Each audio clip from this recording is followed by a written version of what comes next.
Olá, essa é mais uma aula da Confissão de Fé de Westminster, e nessa aula nós iremos estudar o capítulo de número 19 sobre a lei de Deus. A Confissão de Fé ela diz o seguinte: Deus deu a Adão uma lei como um pacto de obras. Já falamos sobre isso lá atrás, mas a condição do primeiro pacto, da primeira aliança que Deus faz lá no Jardim do Éden, era de perfeita obediência. Então, se Adão tivesse cumprido a lei que Deus tinha dado para ele, naquele momento, de não comer da árvore, então ele alcançaria a vida eterna, né? Não uma mera existência continuada, mas a plena comunhão com Deus imperdível. Mas não foi assim que aconteceu.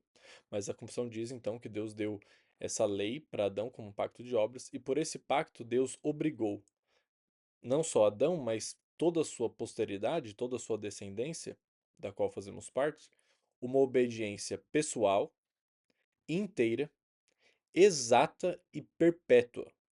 Tá? Deus obrigou tudo isso em relação à sua lei. Prometeu-lhe a vida sob a condição dele cumprir com a lei e o ameaçou com a morte no caso dele violá-la. O dotou com o poder e capacidade de guardá-la. Então Adão tinha capacidade de guardar, de obedecer à lei, ele tinha poder de fazer isso, ah, e ele ganharia a, a vida eterna e, no caso da desobediência, a morte eterna, que foi o que aconteceu. Tá? Mas então Deus dá a sua lei imediatamente após a criação do primeiro homem. Tá? Embora a gente esteja acostumado a pensar em lei como aquilo que foi dado apenas para Moisés, muitos séculos depois, mas na verdade a lei já estava presente desde a criação do primeiro homem. Essa lei, depois da queda do homem, continuou a ser uma perfeita regra de justiça. Como tal, foi por Deus entregue no Monte Sinai em 10 mandamentos e escrito em duas tábuas. Então Deus já tinha. A lei é a expressão da vontade de Deus, e como tal, ela já tinha sido dada para Adão, mas ela foi entregue como essa perfeita regra de justiça no Monte Sinai, lá para Moisés, em forma de 10 mandamentos, escrito em duas tábuas, em que os primeiros 4 mandamentos ensinam os nossos deveres para com Deus, né, que são eles: honrar, adorar somente a Deus, né, o Deus verdadeiro, o único Deus, não ter outros deuses além dele, né, não fazer imagem dele para adoração ou alguma coisa do tipo, honrar, é, guardar, não falar o nome de Deus em vão e guardar o dia do sábado para como descanso, né, a ele. Então esses são os 4 primeiros mandamentos que se referem a esse relacionamento do homem com Deus.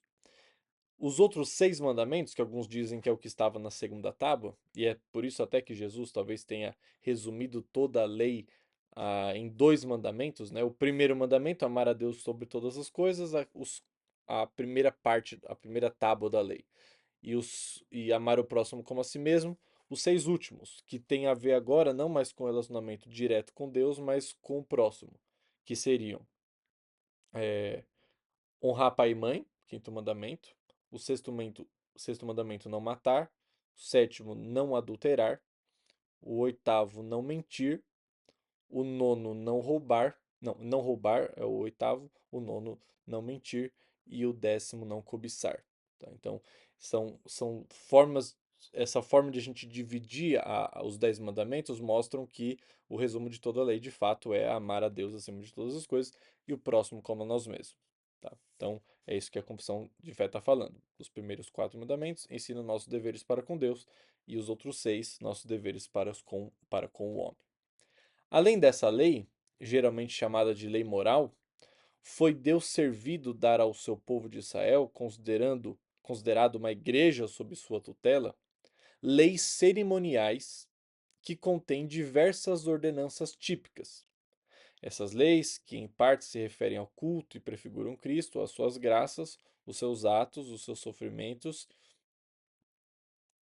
e os seus benefícios, e em parte representam várias instruções de deveres morais e estão todas abrogadas sob o Novo Testamento. Eu já vou explicar isso aqui, mas eu preciso ler o parágrafo seguinte para então fazer uma explicação mais abrangente. A esse mesmo povo, considerado como um corpo político, Deus deu leis civis que determinaram como aquela nacionalidade e agora não obrigam além do que exige a sua equidade geral. Então, vou explicar esses dois parágrafos juntos. A, a lei de Deus, dada no Monte Sinai, ela vai além dos 10 mandamentos que foram escritos em tábuas dados para Moisés. Tá? A gente costuma definir que no conjunto todo das leis dadas a Moisés tinham 3 tipos de leis. A lei moral, que se aplica a toda criatura de Deus, tá? Todo mundo tem por dever os 10 mandamentos. A lei cerimonial, tá? Que é como se fosse dado para a igreja, né? No caso veterotestamentário para Israel, mas simbolizando a maneira como se ah, seria dado os elementos de culto, dos sacrifícios, todos os elementos da religião, né? Seriam feitos por meio dessas leis cerimoniais, tá? Que envolve a maneira como o sacerdote se vestia, quem apresentava os sacrifícios, quando, como, as festividades, a, todas as parafernálias litúrgicas do Antigo Testamento estavam aqui nessa lei, nesse conjunto de leis cerimoniais, que era o meio pelo qual Israel pautaria o seu relacionamento com Deus, né? Por meio desses rituais, desses sacrifícios, dessas festividades. E essas coisas, a confissão diz, se referem ao culto e prefiguram Cristo e as suas graças. Então, cada parte da lei cerimonial, ela aponta finalmente para o que Jesus Cristo viria a fazer. Então é muito interessante isso, existem vários elementos muito interessantes, por isso que a gente não deve ler a Bíblia, né? Geralmente as pessoas começam lá no começo do ano, não, agora esse ano eu vou ler a Bíblia toda, aí começa a ler Gênesis, aí legal, né, toda a história, aí Êxodo vai bem até o capítulo 20, porque a partir do capítulo 20 já são leis, mas ainda você aguenta, tal, tem uma história ou outra, você termina Êxodo, aí entra Levítico, aí as pessoas param. As pessoas param de ler, porque aí é aquele monte de lei cerimonial, é um monte de coisa, e aí você não entende o pra quê, e aí você parou, e aí no ano que vem você começa de novo e termina em Levítico de novo. Então a gente não deve parar, porque as leis cerimoniais, embora elas não estejam ah, diretamente em vigor para nós, a igreja,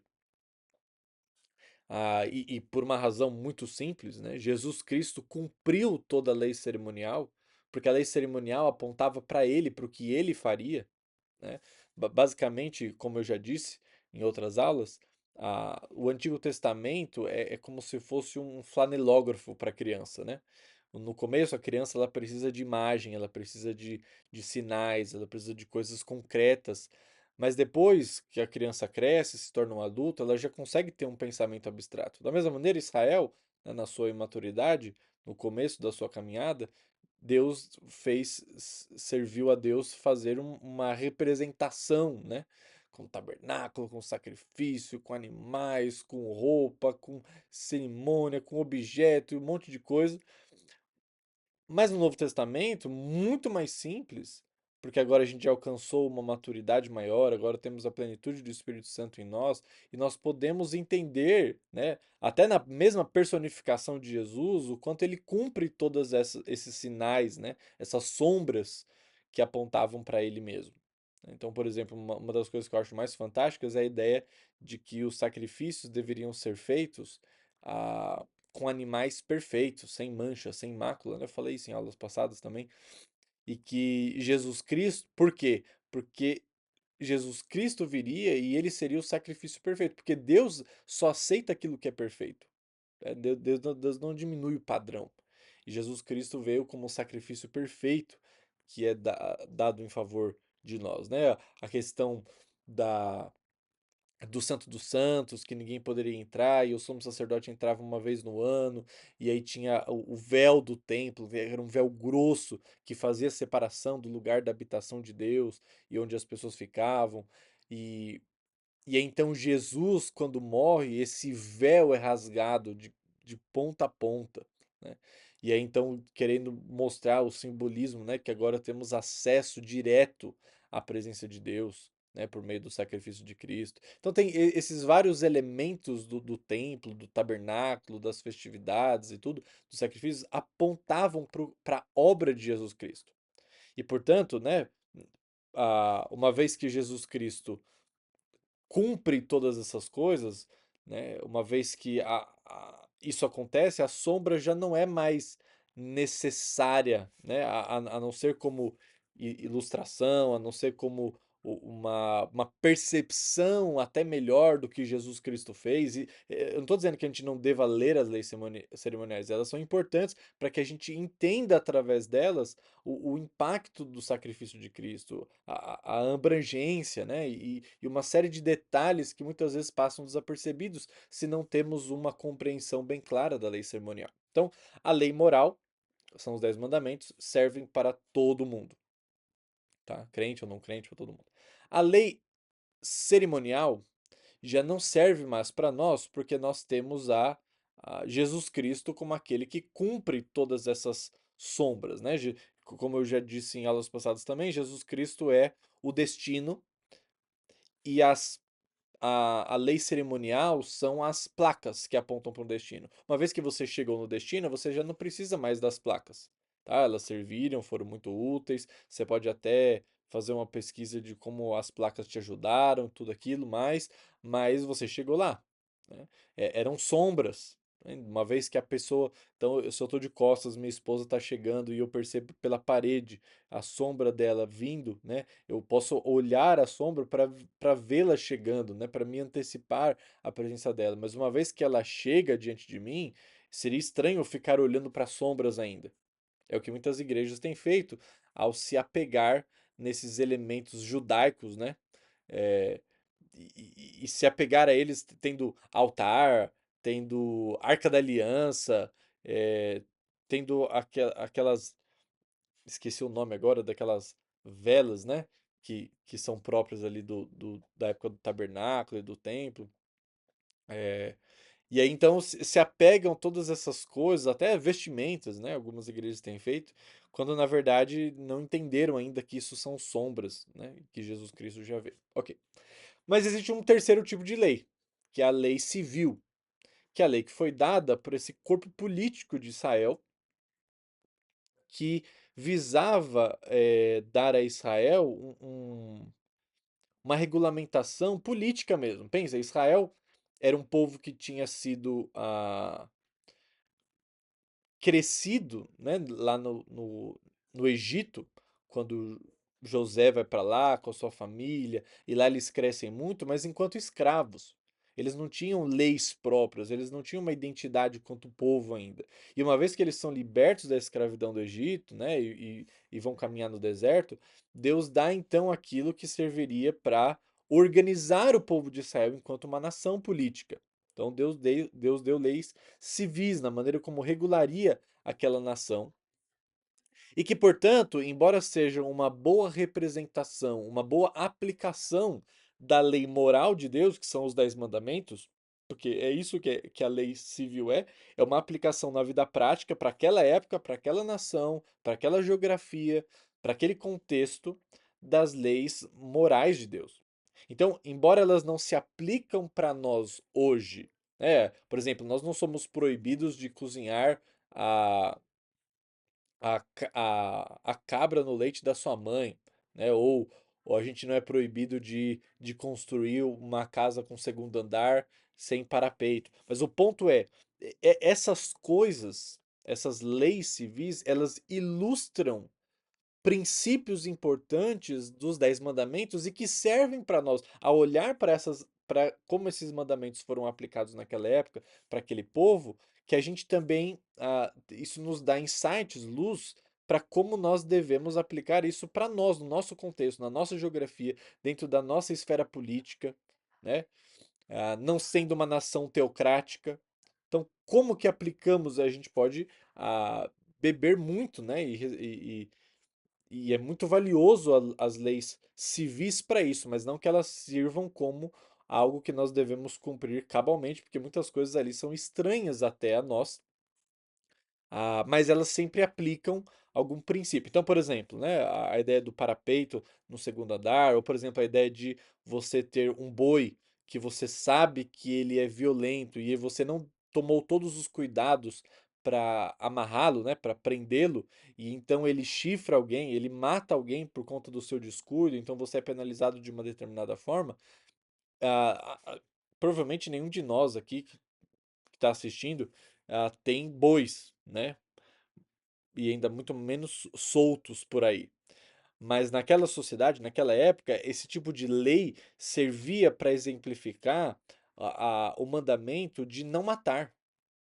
E não matar é muito mais do que simplesmente não tirar a vida de alguém, mas é promover todos os esforços para não só preservar a vida, mas para promovê-la, né? Então, os mandamentos, eles, embora estejam na negativa, né? Não isso, não aquilo, não aquilo outro, na verdade, em essência, eles são mais do que uma negativa.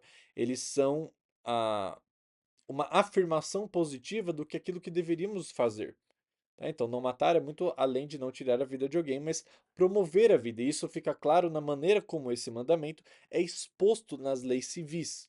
Tá? E isso vale para todos os outros mandamentos também.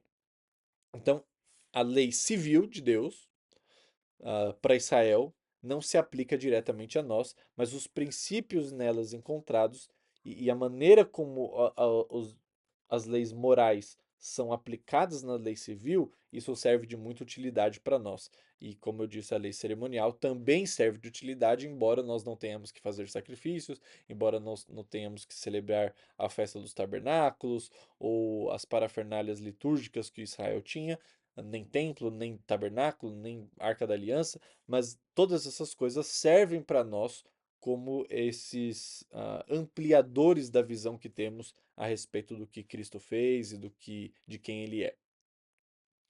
A confissão continua dizendo que a lei moral obriga para sempre a todos a prestar-lhe obediência, tanto as pessoas justificadas como as outras, igual eu falei, né? Todo mundo, porque é criatura de Deus, é obrigado a cumprir a lei moral. Tá? Acredite em Deus ou não, é obrigação criacional. E isto não somente quanto à matéria nela contida, mas também pelo respeito à autoridade de Deus, né? Então, não só porque a lei moral é o manual mais adequado de como o ser humano funciona e como a vida deveria ser, mas porque todo mundo deve à autoridade de Deus, porque ele é o Criador, né, que deu essa lei. Cristo no Evangelho não desfaz de modo algum essa obrigação, antes a confirma. Então, embora Cristo tenha revogado a lei cerimonial, né, porque ele veio para cumpri-la e veio para mostrar que ele é o cumprimento de toda ela, embora já no Novo Testamento, com outros povos sendo convertidos ao Evangelho, não eram obrigados a cumprir a lei civil dada para Israel no Antigo Testamento, mas os 10 mandamentos Jesus Cristo não desfaz, muito pelo contrário, ele confirma a importância do cumprimento dos 10 mandamentos, da lei moral. Embora os verdadeiros crentes não estejam debaixo da lei como pacto de obras, para serem por ela justificados ou condenados, ou seja, a gente não pauta o nosso relacionamento com Deus por meio da lei, né? Porque nós não podemos alcançar a Deus dessa forma. Nós entendemos que Cristo cumpriu toda a lei para que então ele fosse considerado a nossa justiça e então nós pudéssemos nos achegar a Deus, né? Sermos justificados. Contudo, embora ela não sirva para isso, a lei lhe serve de grande proveito como aos outros, né? Então, a lei serve para todo mundo de grande proveito, embora ela não seja um meio para a salvação, porque ninguém pode cumprir toda a lei, né? E Deus exige perfeição, mas ela serve de grande proveito, manifestando-lhes como regra de vida.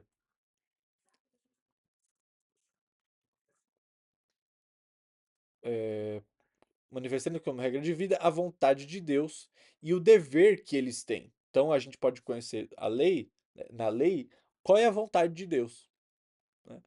Então a gente fica pensando, ai, quero descobrir a vontade de Deus, aí a gente fica fazendo teste, a gente fica olhando circunstância, a gente fica olhando coincidências, e a gente fala de coincidências como, tá vendo? Deus está querendo me mostrar que essa é a vontade dele. Não, a vontade de Deus está expressa nas Escrituras. Quer saber a vontade de Deus? Lê a Bíblia, né? Não fica tentando caçar é, sinais, coincidências. Não. A Bíblia foi escrita para isso. Então, para saber a vontade de Deus, o dever que nós temos, e ela nos dirige e nos obriga a andar segundo a retidão. Descobre-nos também as pecaminosas poluições da nossa natureza. Tá? A lei mostra a quando nos exige algo que nós não conseguimos fazer, o quanto a nossa natureza é corrompida, degradada. Tá? Mostra também as poluições dos nossos corações, das nossas vidas, de maneira que nós, examinando-nos por meio da lei, alcançamos mais profundas convicções do pecado. Então, quanto mais a gente conhece a lei, mais a gente tem convicção do quanto a gente é pecador. Uma aplicação rápida aqui para pais, né, que têm filhos em todas as idades, ah, na verdade, filhos que estão sendo criados em casa ainda, né, não que já saíram de casa. Mas tenha no seu lar leis, tenha no seu lar regras, tenha no seu lar condutas esperadas, porque não somente isso é um manual bom, né, de explicitar qual é a vontade dos pais para os seus filhos, né? As regras da casa é bom que elas sejam explícitas, mas também para que haja essa ajuda, esse auxílio na convicção de pecado. Porque se não existe lei, não existe pecado. Se não existe regra, não existe infração. Então, para que nós alcancemos uma convicção de pecado, é necessário que nós tenhamos conhecimento da lei. Inclusive, é interessante que na vida cristã, quanto mais você caminha na vida cristã, mais você se percebe como pecador e não o contrário. Como as pessoas esperam, ah, não, agora eu estou na caminhada com Jesus já há muitos anos, então hoje eu me vejo menos pecador do que no passado. Não, é errado.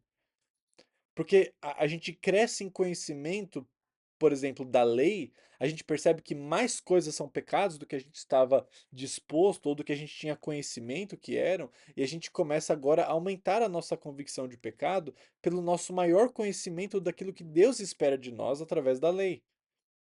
Então é bom que casas tenham leis, é bom que a gente se apegue às leis da Bíblia para que isso nos ajude em nossas convicções de pecado.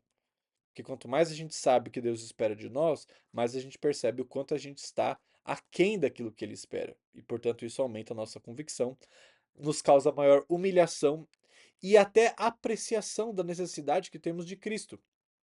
Né? Então, eu me percebo mais pecador, e essa percepção me leva a perceber a maior necessidade que eu tenho de Jesus e uma maior percepção do seu amor, né? Como eu já disse, a vida cristã é um ciclo. Eu perceber que eu sou mais pecador do que eu achava no dia anterior, que minha dívida era maior do que eu pensava que era.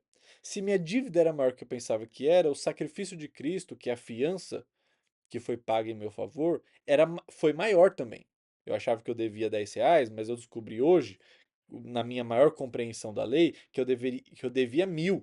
Porque eu não conhecia toda a lei, eu não conhecia tudo de infração que eu cometi. Agora eu percebo que eu devia 1.000. E se eu devia 1.000, quer dizer que antes eu achava que Deus tinha pagado 10 de fiança para mim, mas agora eu percebi que ele pagou 1.000. E se ele pagou 1.000, ele tem um amor por mim muito maior do que eu achava antes. E esse amor que ele tem por mim, que é maior, me leva a me aproximar dele cada vez mais. E uma vez me aproximando dele, eu eu percebo mais pecado em mim. Porque quanto mais próximo da luz eu estou, mais sujeira eu enxergo em mim. E uma vez que eu enxergo sujeira em mim, e minha convicção de pecado aumenta, eu percebo que o meu pecado era maior ainda. E isso me leva a, de novo, né, entrar nesse ciclo de que o maior foi o perdão de Deus por mim, quanto maior o perdão, maior o amor que ele demonstrou por mim, isso me leva para mais perto dele e assim o ciclo vai. Tá? Então a lei é importante nesse processo, porque é a lei que me faz perceber quão odioso é o meu pecado, quanto mais coisas eu já fiz contra a santidade de Deus do que eu tinha convicção no dia anterior, e assim vai. Então isso nos dá maior humilhação por causa dessas coisas, maior aversão aos pecados e, ao mesmo tempo, nos dá uma melhor apreciação da necessidade que temos de Cristo e da perfeição da obediência dele. Então, por um lado, nos leva a um maior ódio pelo pecado, uma maior compreensão de que somos pecadores, mas ao mesmo tempo isso nos leva a uma maior alegria, uma maior apreciação daquilo que Cristo fez e do que representa isso. A lei também é de utilidade aos regenerados, né, aos salvos, aos convertidos, a fim de conter a sua corrupção. Então, a lei serve sim para nós contermos, impedirmos que a pecaminosidade role solta na nossa própria vida, né? Pois proíbe o pecado. As suas ameaças, né, as ameaças que tem na lei, servem para mostrar o que merecem os seus pecados, embora nós não recebamos isso, Cristo recebeu o que merece os nossos pecados. E mostra quais as aflições que por causa deles devem esperar nessa vida, né, as consequências naturais do pecado, não as consequências eternas que Cristo já pagou. Ainda que sejam livres da maldição ameaçada na lei. Então, essa Cristo já levou. Do mesmo modo, as suas promessas mostram, porque a lei é recheada de promessas, né? Mostra que as suas promessas que Deus aprova a obediência deles e que bênção podem esperar obedecendo, ainda que essas bênçãos não lhes sejam devidas pela lei considerada como pacto de obras. Assim, o fazer um homem o bem ou evitar ele o mal, porque a lei anima aquilo e proíbe isso. Então, a lei anima a fazer o bem e a lei proíbe fazer o mal. Então, não é prova de estar ele debaixo da lei e não debaixo da graça. Então, cumprir a lei não tem a ver com estarmos debaixo da lei ainda. Nós não estamos debaixo do regime da lei, porque nós não somos obrigados a cumprir a lei para recebermos a vida eterna. Tá? E sim, ah, nós já fomos comprados por Cristo, Cristo já cumpriu a lei em nosso favor, mas agora a nossa motivação em cumprir a lei é porque nós já recebemos e não para receber a vida eterna. Tá? A lei é uma forma de gratidão e de entendermos que é o melhor para a nossa vida e de percebermos que isso é o que agrada ao Senhor, é nós fazermos isso por gratidão e não como uma tentativa de conquistar a Deus, conquistar a aprovação ou a salvação dele. E que são vários textos que comprovam essas verdades aqui descritas. E eu sugiro muito que vocês leiam os textos, né, para ter um estudo mais profundo. Eu apenas não os leio aqui, porque senão esses vídeos ficariam muito maiores do que eles já são.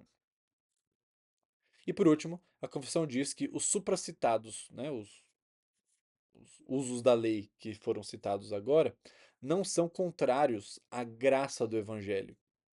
Tá? A lei não é contrária à graça, mas suavemente condizem com ela, concordam com ela, pois o Espírito de Cristo submete e habilita a vontade do homem a fazer livre e alegremente aquilo que a vontade de Deus, revelada na lei, requer que se faça. Então, lembra, nós não estamos sozinhos. O Espírito de Cristo, o Espírito Santo, ele nos